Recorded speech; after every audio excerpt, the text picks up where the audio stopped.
meron tayo ditong unit ngayon. Ito yung kasama niya, BB at BB loader, green gas na 12K. Okay, ipiplex natin tong code na yan na 768 yung code. Okay, ano ba tong unit na to? I-flex na natin para mabilis. Okay, John Wick Combat Master na Glock 34.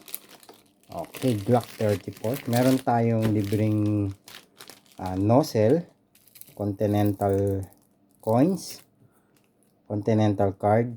Siyempre may cleaning rod tayo.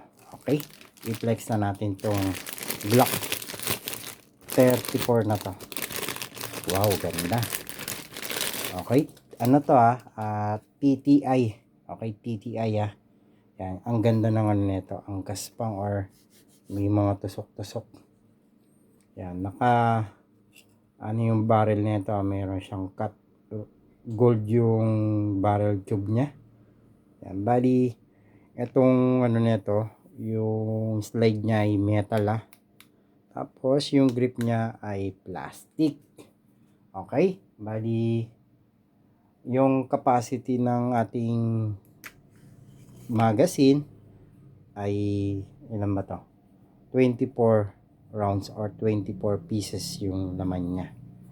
Ang lakas naman nito ay 310 to 330 fps. Napakaganda. Semi-auto. Yung sight nito ay may markings or may tag white.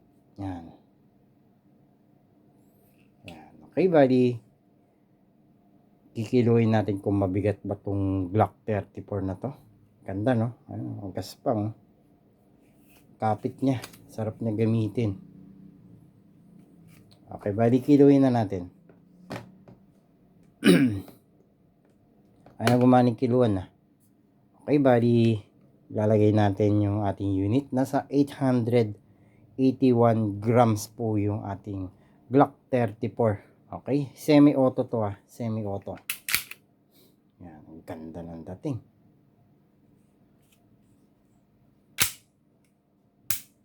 Okay, sa mga interesado dito, PM lang kayo.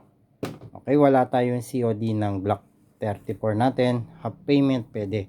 Kung full payment naman, pwede natin i-JNT yan. Okay, sa mga interesado, message lang kayo.